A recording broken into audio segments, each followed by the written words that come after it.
The rain never really stopped in Hanol. It came in whispers and downpours, washing over the steel skyline like the city was trying to cleanse itself of sin, though everyone knew it was too late for that. From the 37th floor of the Kong Group headquarters, Stella Mwangi stood before a glass wall, watching the lights of the city shimmer against the storm. Her reflection stared back at her, tall, elegant, with skin that glowed like polished bronze under the cold blue lights. Her chef's jacket was gone. Now she wore a silk dress, pale ivory, her hair pinned into a chignon that made her look more like a bride than a hostage. And maybe, in some way, she was both. "Miss Mwangi," came a smooth voice behind her. "He's ready for you." She turned. Jae-Hyun, Jae-Hyun's right-hand man, quiet, unreadable, stood by the door. His black suit was immaculate, his expression calm, but his eyes carried the weary watchfulness of a man who'd seen too much. She inhaled slowly, her fingers trembling just enough to betray her. "And if I say I'm not ready for him?" Jae-Hyun's lips lifted slightly. "Then he'll wait. But only because he enjoys watching people squirm." A dry laugh escaped her before she could stop it. "So, he's that kind of man." "He's every kind of man," Jae-Hyun replied quietly. "That's why people fear him." He gestured for her to follow, and together they walked through the long corridor lined with abstract paintings and minimalist decor. Everything about the Kong Tower whispered money, precision, and danger. Even the air felt colder here, as if Jae-Hyun's presence itself froze warmth out of every space he owned. When the elevator doors opened to the private floor, Stella's heartbeat thundered in her chest. And there he was, Jae-Hyun Kong. He stood by the window, hands in his pockets, the city sprawling beneath him like a conquered kingdom. His charcoal gray suit hugged his tall, sculpted frame, his posture perfectly controlled. His face, sharp jawline, midnight eyes, and lips that curved like they'd never known softness, was both arresting and terrifying. "Leave us," he said without turning. Jae-Hyun nodded once and disappeared through the doors. The silence that followed was suffocating. Stella clasped her hands to stop them from shaking. "You summoned me." Finally, he turned to her. His gaze locked onto hers, dark and unreadable. "You speak as if this is a courtroom." "Isn't it?" she shot back. "I'm here because my father's company made a deal with the devil." One eyebrow lifted, almost amused. "If I am the devil, then it's good you're marrying me. You'll have protection in hell." She bristled. "I didn't agree to this marriage." "You didn't have to," he said simply, stepping closer. His presence was magnetic, dangerous in the way of wild storms and sharp edges. "Your father did. And he knew the consequences of breaking his promise." Stella swallowed hard. "You ruined him." "I saved him from people who would have done worse," Jae-Hyun replied evenly. "I offered him a solution." "You're the solution." She stared at him, anger and disbelief churning in her chest. "You think you can just own people?" "I don't think," he said softly, his voice chillingly calm. "I know." Her pulse quickened, but she refused to step back as he closed the distance between them. He stopped just inches away, so close she could smell his cologne, a blend of cedarwood and smoke. For a moment, neither spoke. The world outside blurred, just the two of them, standing on opposite sides of a choice neither wanted but both were bound to make. Then, unexpectedly, he said, "You're different." She frowned. "Different how?" "Most women who stand in front of me either tremble or try to seduce me. You look like you'd rather stab me." "Maybe I would," she murmured. Something flickered in his eyes, not anger, but intrigue. He tilted his head, studying her like a puzzle. "Good. I like honesty, even when it sounds like rebellion." His tone was quiet, but there was power behind every word, the kind that didn't need to shout to be obeyed. "Tell me," he said, almost curiously. "What do you want, Stella?" "I want my freedom." He gave a soft, humorless chuckle. "Freedom is expensive. And you don't have the currency." She lifted her chin, defiant. "Then maybe I'll earn it." Their eyes met, two storms colliding. The air between them crackled, the tension sharp enough to cut. For a long time he said nothing. Then, With deliberate calm, he turned and walked to his desk. He opened a drawer and withdrew a black velvet box. "Your engagement ring," he said, setting it down. "We'll make the announcement tomorrow. The wedding will be in 3 days." 3 days, she repeated in disbelief. "You think you can just—" "I can," he interrupted. "And I will." Her voice trembled with anger. "You're a monster." His lips curved faintly. "I've been called worse." That night, Stella couldn't sleep. The guest suite they'd given her was bigger than her entire apartment back in Paris, with floor-to-ceiling windows overlooking the city, yet it felt like a gilded cage. Every time she closed her eyes, she saw Jae-Hyun's face, unreadable, composed, terrifyingly calm. Who was this man, really? A businessman. A mafia lord. A man without mercy. And soon her husband. She threw off the sheets and paced the room, muttering under her breath, "I won't be one of his trophies." A voice startled her. "Then don't." She turned sharply. Jae-Hyun stood in the doorway, leaning casually against the frame. He was barefoot, his white shirt unbuttoned at the collar, a rare, almost human glimpse of him. "What are you doing here?" she demanded. "I came to see if you're settling in." "I'm not." "Clearly," he said dryly, glancing at the disheveled bed. Then his gaze returned to her, softer now. "You hate me already." "Shouldn't I?" "Probably," he admitted, stepping inside. "But hate is a strong emotion. And strong emotions have a habit of turning into something else." She crossed her arms. "You think I could ever love you?" "No," he said simply. "But I think you'll understand me. And that's more dangerous." His words lingered in the air, haunting, true. She wanted to hate him. Every part of her screamed to. But beneath the arrogance and control, there was something else, a shadow, a loneliness so deep it pulled at her in ways she didn't understand. "Why me?" she finally asked. "You could have anyone." He hesitated. Then, quietly, "Because you don't belong in my world. And I need someone who reminds me there's still another one out there." It was the closest thing to vulnerability she'd seen in him. And for the first time, Stella didn't know whether to pity him or fear him even more. 3 days later, the world watched as Stella Mwangi married Jae-Hyun Kang. The ceremony was lavish, chandeliers, black roses, cameras flashing like gunfire. She walked down the aisle in a gown of silver lace, every step echoing like a countdown. Jae-Hyun waited at the altar, emotionless, his black suit immaculate, his eyes unreadable. When she reached him, he extended his hand. His touch was warm, steady, commanding. "Breathe," he whispered. "I'm not nervous," she lied. He leaned closer, his lips brushing the shell of her ear. "Good. Because the real show starts after this." The priest's voice was a blur. "Vows. Rings. Applause. And then, you may kiss the bride." The moment their lips touched, the world seemed to stop. It wasn't gentle. It wasn't sweet. It was a claim, a storm crashing against another. She wanted to pull away, but her body betrayed her, leaning into the fire of it, the danger of wanting what she shouldn't. When he finally pulled back, his eyes searched hers, and for a fleeting second, she saw something break through the ice. Then it was gone. Later that night, the mansion was quiet.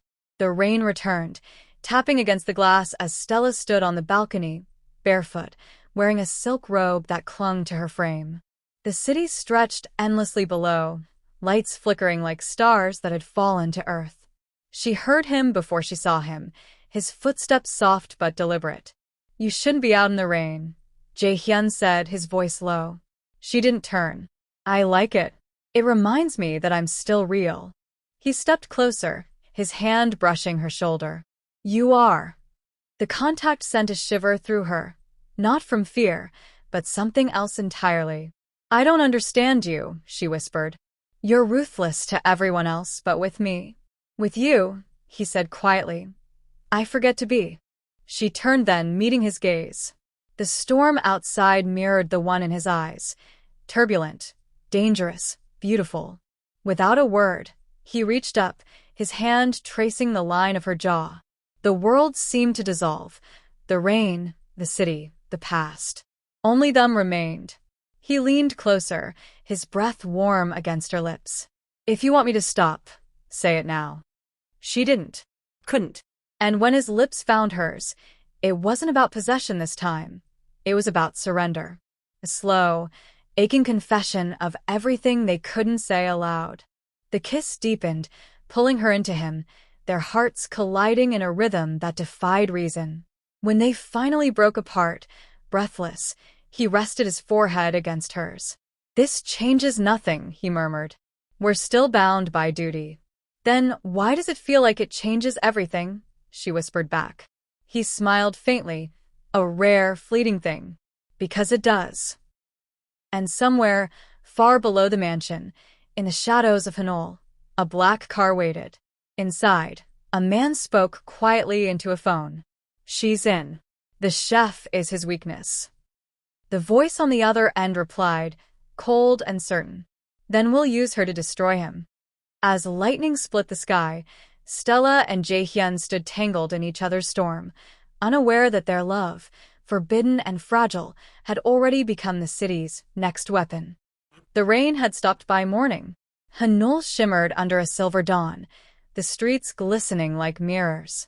From the balcony of the Kong mansion, the world looked peaceful, almost innocent, but Stella had already learned that peace in this city was an illusion. She stood wrapped in a silk robe, staring down at the gardens below. Cherry trees lined the path, their pale petals trembling in the breeze. It was beautiful, too beautiful for the house of a man like Jae-Hyun Kong. The sound of the door opening drew her back to reality. Jae-Hyun stepped out of the bedroom, shirt sleeves rolled up, tie loose around his neck. For the first time, he didn't look like the ruthless CEO or the untouchable boss, just a man, half human, half mystery, with shadows under his eyes. He met her gaze briefly. You're awake early. So are you, she replied softly. I don't sleep much. I can tell. He poured himself a cup of coffee from the pot on the table. You hate me, he said, almost casually. But you make conversation well. I was taught to be polite, she said. Even to my enemies. He looked up amused. You think I'm your enemy? You force me into a marriage to save my father's company. You tell me. He took a slow sip of his coffee. Marriage was the only way to protect you. Protect me? She laughed bitterly. You mean own me? No, he set the cup down and walked toward her, stopping a few feet away. Because of who I am, everyone close to me becomes a target. I'd rather you hate me and live than love me and die. His words hit her like a slap, not for their cruelty, but for their honesty. Then why marry me at all? She asked quietly. Why not let me go? He didn't answer at first. Instead, he reached into his pocket and handed her a folded newspaper. Because of this. She unfolded it slowly. The front page headline read, Kong Group CEO marries international chef. Alliance strengthens Asian trade bloc. Her photo was there beside his, both of them smiling for the cameras, though she remembered how fake her smile had been. Underneath the headline was a smaller caption, Rumors of organized crime ties dismissed. She looked up at him. So, this marriage is just a distraction. A cover. He met her gaze steadily. A shield. For you, she said, bitterness creeping into her voice. For both of us, he countered. You may not realize it, but since last night, no one can touch you. Not the men your father owed. Not my enemies, not anyone. She turned away, her chest tightening. That's not freedom. That's a cage with velvet walls. He moved closer, his voice low. You don't understand yet. But you will. When she turned to face him again, her eyes flashed with defiance. Then teach me, Jae-Hyun. If I'm to live in your world, let me see it for what it really is. A faint smile tugged at his lips, not of amusement, but admiration. You'd regret that. Try me. Later that morning, Stella found herself in the mansion's massive kitchen, her sanctuary amid the chaos. Stainless steel counters, glass shelves, every spice known to man neatly arranged. The scent of herbs and fresh bread filled the air. She tied her hair back and began to cook, her hands moving automatically, chopping, stirring, tasting. For a moment, she felt like herself again, the chef who'd once cooked for presidents, not the woman chained to a man she barely knew. Jae-Hyun appeared at the doorway, watching silently. "Madam," he said finally, "you don't have to do this." The staff. "I'm a chef, not a statue," she said without looking up. "And don't call me madam." He smiled faintly. "Then what should I call you?" "Stella is fine." He hesitated, then said quietly, "He doesn't usually let anyone use his kitchen." She stopped stirring and turned. "He." "Jae-Hyun," Jae-Hyun said. "He doesn't like people touching his things." Her brow furrowed. "This isn't about the kitchen, is it?" Jae-Hyun gave a slight nod. "No, madam. Nothing in this house is ever just about what it seems." Before she could ask more, Jae-Hyun himself appeared. He looked between them, his expression unreadable. "Jae-Hyun, leave us." When they were alone, he stepped closer, the faintest trace of surprise in his eyes as he watched her cooking. "You really can't stay still, can you?" She shrugged. "Cooking keeps me sane." He leaned against the counter. "You were trained in Paris, weren't you?" "Yes." Le Cordon Bleu. "I read your profile," he said. "You were awarded for your fusion dishes, African and Asian influences." She gave a small, wary smile. "You did your research." "I do that with everyone I let close," he said simply. "It's how I stay alive." Her heart skipped at the bluntness. That's a lonely way to live. He looked at her, and for a moment, something softened in his gaze. "It is." She plated the dish, spicy jollof risotto with sesame shrimp, and set it before him. "Taste it," she said. He hesitated, then picked up the fork. The first bite made his eyes flicker with surprise. "This is good." She smirked. "Good? That's all I get." "Better than most Michelin star restaurants," he admitted. "You have fire in your hands." "Maybe that's the only fire I can control," she murmured. He set the fork down, his eyes lingering on her. "You think you can survive here, Stella?" She met his gaze, fearlessly. "I don't survive. I adapt." He smiled faintly. "We'll see." That evening, she found a note slipped under her door. "Meet me in the study at midnight. Come alone." No name, no signature. Her first instinct was caution. Jae-Hyun's world was filled with shadows. But curiosity won.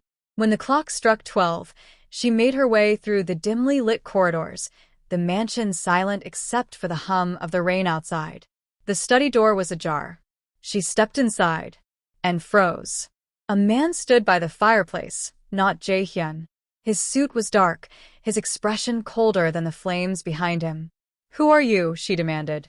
The man smiled faintly. "A friend. Or maybe a warning." "I don't understand." He took a step closer. "You don't belong here, chef. The man you married, he's not who you think. He's killed men for less than what you're doing now." "I don't believe you."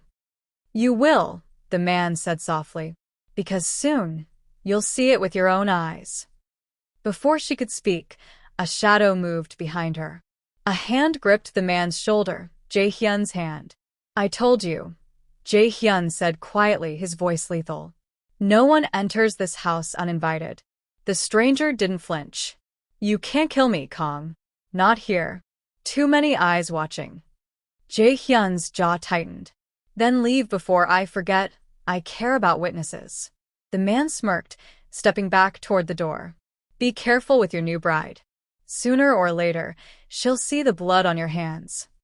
When he was gone, silence filled the room. Stella stood frozen, her heart pounding. "Who was that?" Jae-Hyun didn't answer. He walked to the fireplace, his back to her. "Someone who's already dead." Her voice trembled. "You mean you're going to?" "Don't ask questions you don't want the answers to," he said quietly. "Not in my world." She stared at him, fear and fascination warring inside her. "Then maybe I need to decide if I want to stay in your world at all." He turned then, his eyes dark with something raw and unguarded. "You already have." The flames flickered between them. Two souls caught between love and ruin. And as thunder rolled over Hanol, Stella realized for the first time that her heart wasn't just in danger of breaking. It was in danger of belonging to him.